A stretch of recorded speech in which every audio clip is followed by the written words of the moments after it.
আসসালামু আলাইকুম। অষ্টম শ্রেণীর প্রিয় শিক্ষার্থীরা কেমন আছো? সবাই আশা করি ভালো আছো। বিষয় ইসলাম শিক্ষা, তারিখ 10/7/2024, 100% সঠিক উত্তর।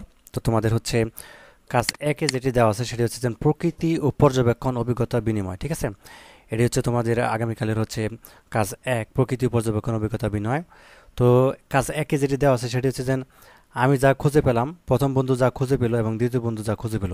এখানে বিষয়টি হচ্ছে যে প্রাকৃতিক বিভিন্ন ধরনের প্রাকৃতিক দুর্যোগ হয়, সামাজিক বা পরিবেশগত দুর্যোগ হয়। তো এসব দুর্যোগের কারণে আসলে আমি যা খুঁজে পেলাম বা প্রথম বন্ধু যা খুঁজে পেলো বা দ্বিতীয় বন্ধু যা খুঁজে পেলো, তো এইসব নিয়ে হচ্ছে আমরা আলোচনা করব। তো এটি হচ্ছে তোমাদের কাজ এক। ঠিক আছে, তো চলো আনসারটা দেখা যাক। তো এখান থেকে হচ্ছে আমরা শুরু করি। জ্বর, যেমন আমি যা খুঁজে পেলাম তা হচ্ছে কি জ্বর। তো কোনো স্থানের বায়ুমণ্ডলে কোনো কারণে বায়ু গরমে হয়ে গেলে তা উপরে উঠে যায়, তো এবং সেই শূন্যস্থান পূরণ করতে আশপাশের বাতাস তীব্র বেগে ছুটতে শুরু করে। সাধারণত প্রচণ্ড গরমের সময় কোনো স্থানে এরকম ঘটনা ঘটতে দেখা যায়, আর এরকম তীব্র বায়ু প্রবাহকে জ্বর বলা হয়। ঠিক আছে, তো আমি যেটা খুঁজে পেলাম সেটা হচ্ছে জ্বর পেলাম, অর্থাৎ বায়ু প্রবাহ যখন বেড়ে যায় তখন কি হয়, জ্বর সৃষ্টি হয়। তো তারপরে হচ্ছে জলোচ্ছ্বাস, আমার প্রথম বন্ধু যা খুঁজে পেল সেটা হচ্ছে জলোচ্ছ্বাস। জলোচ্ছ্বাস খুঁজে পেয়েছে। তো সমুদ্রে অত্যাধিক মাত্রায় বায়ুপ্রবাহের কারণে প্রচণ্ড ফুঁসে ওঠা পানি যখন নিকটবর্তী স্থলভাগে এসে আছড়ে পড়ে তখন তাকে জলোচ্ছ্বাস বা বলে। এছাড়াও সমুদ্রের সৃষ্টি হওয়া ঘূর্ণিঝড় তার সাথে নিয়ে আসে তীব্র জলোচ্ছ্বাস, যা উপকূলীয় ভাগে আছড়ে পড়ে বিপুল ক্ষয়ক্ষতি ঘটায়। যেরকমটা হচ্ছে যে বঙ্গোপসাগরে কিন্তু বিপুল পরিমাণে হচ্ছে জলোচ্ছ্বাস হয় এবং ঘূর্ণিঝড় হয়। এবং আচ্ছা, যা উপকূল ভাগে আছড়ে পড়ে বিপুল ক্ষয়ক্ষতি ঘটায়।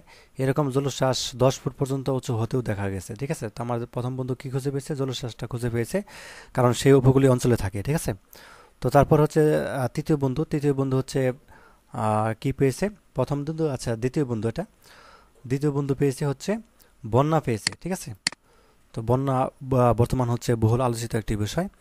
তো কোনো অঞ্চলে প্রবল বৃষ্টি হলে নদ নদী বা ড্রেনেজ ব্যবস্থা নাব্যতা হারিয়ে ফেললে অতিরিক্ত পানি সমুদ্রে গিয়ে নামার আগেই নদ নদী কিংবা ড্রেন উপচে আশপাশের স্থলভাগে প্লাবিত করে ফেলে তাকে বন্যা বলে। ঠিক আছে, তো বন্যা আসলে বিভিন্ন কারণে হয়, দেখা যাচ্ছে যে বৃষ্টির কারণে হয় অতিরিক্ত, বা হচ্ছে সমুদ্রের পানি বা নদীর পানি বেড়ে গেলে। ঠিক আছে, এসব কারণে আসলে বন্যা হয়। তো তারপর দেখো, উপকূলীয় দেশসমূহে নিজ দেশ ছাড়াও মহাদেশীয় অবস্থানের দেশগুলোর অতিবৃষ্টির পাতের, ঠিক আছে, অতিবৃষ্টির কারণে বা অতিবৃষ্টিপাতের কারণে নদ নদীর জলস্তর বৃদ্ধির কারণেও কিন্তু বন্যা প্লাবিত হতে পারে।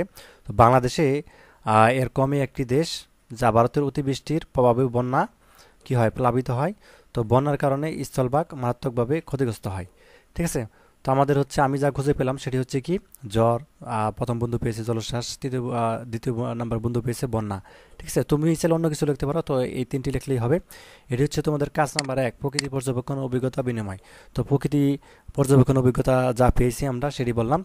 তো যা হোক, এটি হচ্ছে তোমাদের হচ্ছে নমুনা বা প্রশ্ন উত্তর পর্ব এক। এরপরে তোমাদের আরও দুটি পর্ব দেওয়া হবে। অবশ্যই তোমরা হচ্ছে ভিডিওতে ক্লিক করবা, আর যে অর্থাৎ আর চ্যানেলে যাওয়ার পর ভিডিওতে ক্লিক করে দেখতে পাবো হচ্ছে যে, অথবা হচ্ছে আমি কমেন্টে লিঙ্ক দিয়ে দেবো। ঠিক আছে, তো ধন্যবাদ সবাইকে ভিডিও দেখার জন্য। আল্লাহ হাফেজ।